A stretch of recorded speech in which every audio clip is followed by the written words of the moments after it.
देखिए, बहुत महत्वपूर्ण सवाल है संदीप जी, जो आज आपने उठाया है। और मुझे लगता है कि इसको समझना पहले बहुत इम्पोर्टेंट इसलिए है क्योंकि मैं ग्लोबल कॉन्टेक्स्ट में एक बात कहना चाहता हूँ। आज जो क्लाइमेट नेगोशिएशन हो रही हैं, हम जानते हैं इजिप्ट में, उसमें सबसे बड़ा मुद्दा ये है लॉस एंड डैमेज का। लॉस एंड डैमेज मतलब जो डेवलपिंग कंट्रीज या डिस डेवलपिंग कंट्रीज को कितना नुकसान उठाना पड़ा है। मुझे लगता है कि उससे भी महत्वपूर्ण एक इशू भारत में है कि किसानों को जो लॉस एंड डैमेज हुआ है इतने दशकों से, उसकी भरपूर्ति कब होगी। इनकम की बात तो हम करते हैं, लेकिन वो लॉस एंड डैमेज जो पीछे रह गया उसकी कोई बात नहीं करना चाहता। और आपके चैनल पे हमने कई बार कहा है कि 2000 और 2016 के बीच में भारत के किसानों को 45 लाख करोड़ रुपए का नुकसान हुआ था।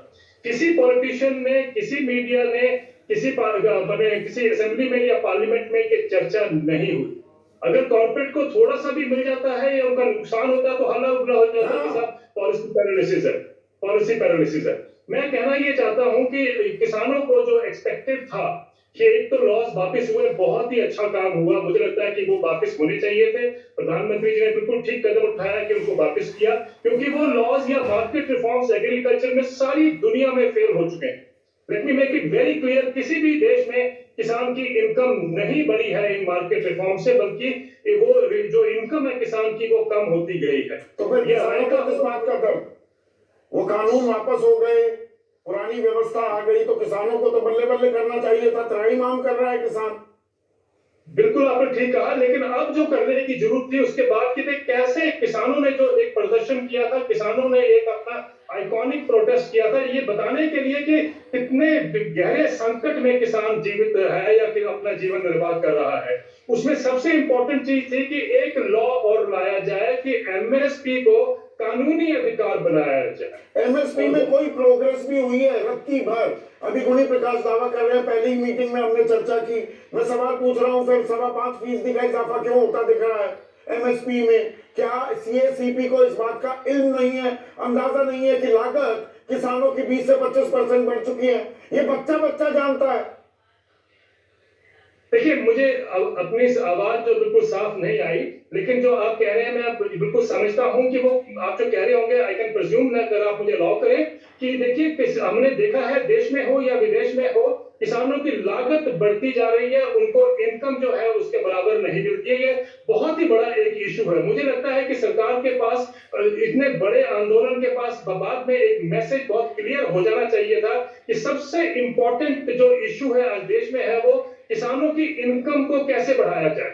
हम नहीं चाहते कि किसान दोबारा सड़कों पर आए। हम नहीं चाहते कि किसान किसान आंदोलन 2.0 अब देश को फेस करना पड़े। हम चाहते हैं कि किसानों का एक जो उनका इकोनॉमिक सिक्योरिटी है वो, या इनकम सिक्योरिटी है, वो किस तरीके से एश्योर की जाए। मुझे लगता है कि अगर अभी भी सरकार सोचती है और वाकई ही अगर वो चाहती है किसानों की मदद करना, तो हमें एक रीडिजाइन करना पड़ेगा अपना। तो उसके लिए बातचीत वार्ता सबसे जरूरी हो जाती है। अभिमन्यु कोहार, पिछले साल जनवरी 22 के बाद तो बातचीत ही नहीं हुई।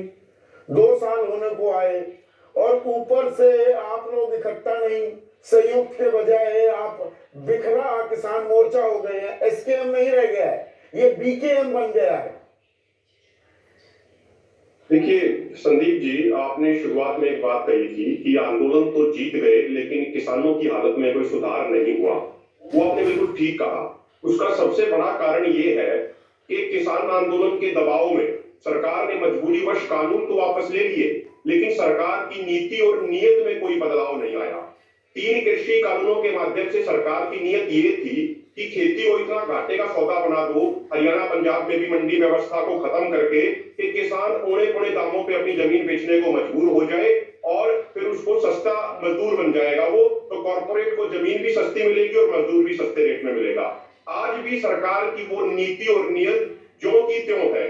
देखिए, अगर आप बात करें, मैं आपको छोटे छोटे 2 उदाहरण देना चाह रहा हूं कि आंदोलन के बाद क्या हुआ। हरियाणा में एक जो जमीन अधिग्रहण कानून है उसमें बदलाव कर दिए गए।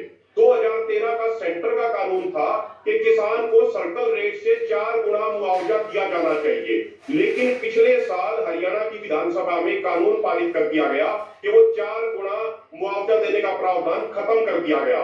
जगह जगह हरियाणा में अभी लैंड एक्विजिशन हो रहा है और उसमें कहीं 1 गुना, कहीं 1.25 गुना, कहीं 1.5 गुना मुआवजा देने की कोशिश की जा रही है। इसी तरीके से जो कई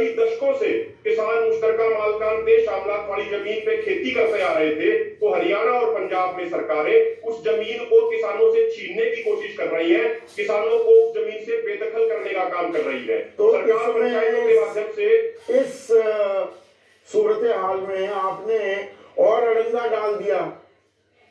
Abhimanyu Kohar, have you failed the farmers? क्या ये किसानों की जो अनदेखी है उसके लिए आपकी भी एक बड़ी जिम्मेदारी है?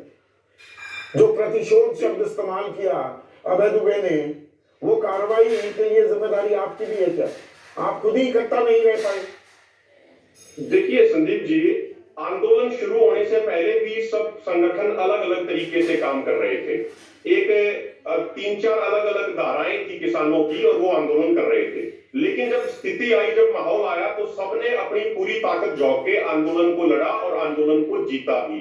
तो आगे भी अब मैं इसी बात पे कह रहा था, आगे अगर आंदोलन के बाद आप सामाजिक तौर पे देखेंगे तो एक ये परिवर्तन तो जरूर आया है, कहीं पे भी भारत के किसी भी कोने में आंदोलन होता है तो किसान नेताओं में बेशक कितने भी वैचारिक मतभेद हो, लेकिन उस जगह पे सारे अपनी मिलजुल के पूरी ताकत लगाते हैं और किसान का भला हो पाएगा। आंदोलन भी जीतते हैं। सिर्फ आय नहीं कि 27 रुपए प्रतिदिन, कर्ज जो 46-48 हजार था वो बढ़कर 74,000 रुपए हो गया औसतन हर किसान पर। देखिए संदीप जी, ये एक लंबी लड़ाई है और इसमें पूरी हम तैयारी करके आगे की लड़ाई लड़ने की पूरी तैयारी कर रहे हैं। देखिए एक चीज जब सरकार की नीयत में खोट हो, उदाहरण के तौर पे बीटी कॉटन लाया गया, उस समय बहुत सारे एक्सपर्ट्स ने कहा कि भाई इस पे आप पूरा ट्रायल करा लीजिए, इसकी पूरी जांच करा लीजिए, लेकिन 2002-2003 के आसपास वो ला दिया गया और आज उसके दुष्परिणाम किसान भुगत रहा है। तो उससे सरकार ने कुछ नहीं सीखा। अब सरकार बीटी मस्टर्ड लाने की तैयारी कर रही है, बीटी सरसों लाने की तैयारी कर रही है और अभी भी बहुत सारे एक्सपर्ट्स ये कह रहे हैं कि भाई इससे नुकसान होगा, लेकिन सरकार के ऊपर कॉर्पोरेट प्रेशर, बड़ी बड़ी कंपनियों का प्रेशर इतना है कि सरकार किसानों की कोई सूद नहीं ले रही है और कॉर्पोरेट के दबाव में तो किसान, आखिरी सवाल, राजीव जेटली प्रधानमंत्री कहते हैं देश की शान है, कब बनेगा देश की शान? बन भी पाएगा? मैं डिबेट को सुन के समझ रहा था संदीप जी, क्योंकि आप बहुत अलग तरीके से सोचते हैं चीजों को। इस देश के अंदर कोई भी राजनीतिक पार्टी भारतीय जनता पार्टी को छोड़ करके किसानों का उत्थान नहीं चाहती, और अगर चाहती होती, मैं आपको कृषि से द्वारा जो की गई राजनीति थी उसका उल्लेख कर सकता हूं। आज हम ये डिबेट ना कर रहे होते टीवी पर, चौधरी चरण सिंह जी, चौधरी देवीलाल जी, उसके अलावा अपना टिकैत साहब जो इनके पिताजी, ये सब लोगों ने कृषि के मुद्दे उठाए, किसानी के मुद्दे उठाए, उनकी मांगे उठाई, और उसके बावजूद भी आज हम ये डिबेट कर रहे हैं कि आप विजन को छोड़ दीजिए, तकनीक को छोड़ दीजिए, किस तरीके से इनकम को बढ़ाया जाएगा उसे छोड़ दीजिए, हम केवल एक चर्चा करें, जो चर्चा